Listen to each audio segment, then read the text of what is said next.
friends, and welcome to the Pursuing Connection podcast. My name is Jenny, and I invite you to join me on the journey of pursuing connection. Have you ever heard God in an elevator? I can honestly say that I have.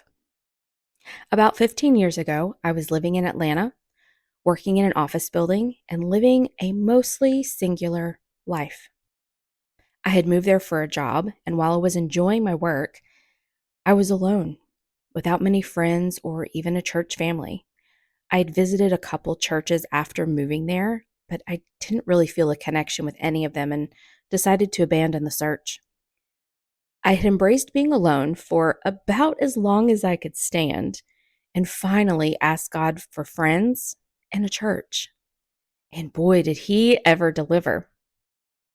This week, I received an unexpected phone call from one of the friends God gave me during that time, who holds a very special place in my heart. For about an hour, we caught up on family, work, life, and reminisced about old times. Now, this lady is truly a blessing to me, and I will be forever grateful for our friendship. The story of our friendship resonates as one that is very much me, in that I literally popped by her office one day to ask a question, which led to a great conversation and more questions. And then before we knew it, it was dark outside and everyone else had gone home. That day was a turning point in my life. I had met a friend, and she invited me to visit her church, which I was very excited about. The church was amazing, and I began attending regularly. As our friendship grew, I also became friends both with her husband and daughter. It felt like I was part of a family again, which was something I had been missing, being far away from my own family. There's just nothing in the world like having people close by that you can call on in both good and hard times. And I will be forever grateful for that time in my life and the friendships that still stand today.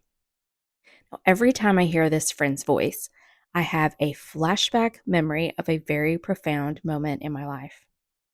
I had been asking God for a very long time what my purpose on this earth was, going back to childhood. Well, as a pastor's kid who grew up in church, this can definitely be a dangerous question if you're not prepared for the answer. I don't know how many times growing up I remember being in church services where the sentiment was that you really needed to be open to anything God asked you to do.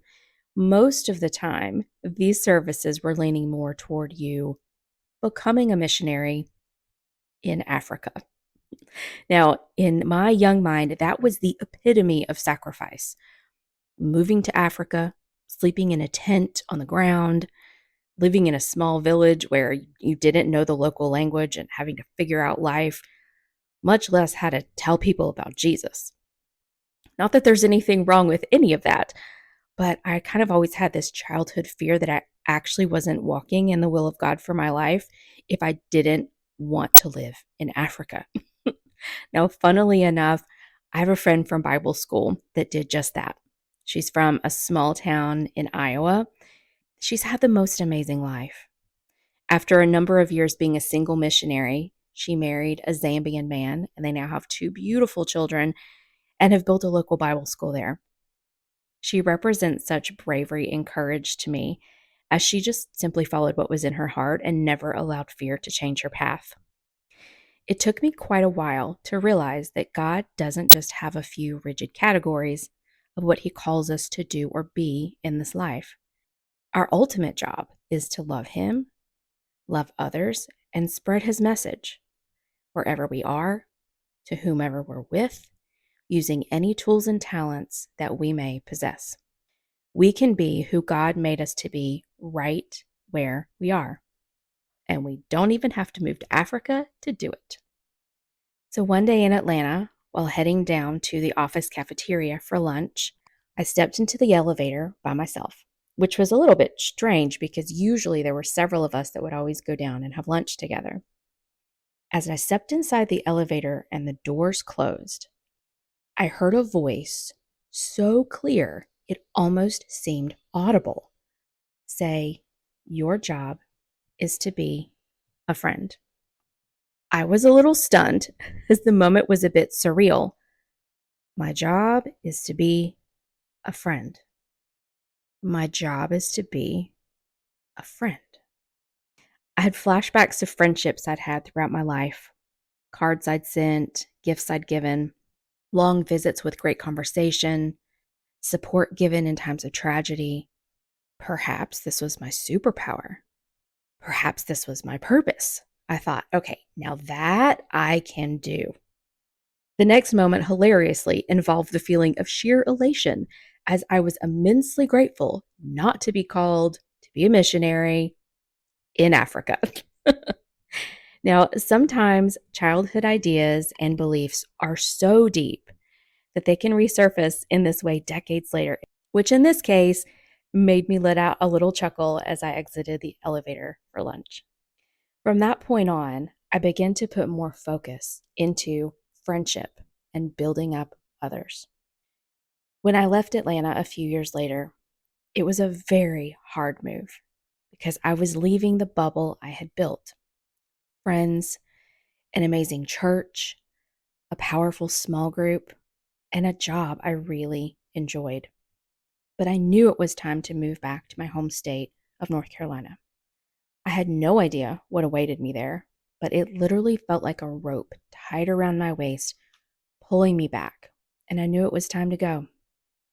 Since then, friendships have been a little harder to cultivate.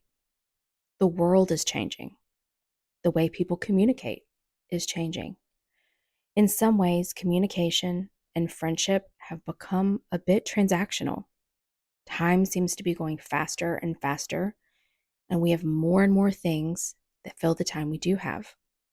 But then you get an unexpected phone call from a precious friend who reminds you that close friendships still exist and the impact you made on each other's lives continues to live on and on.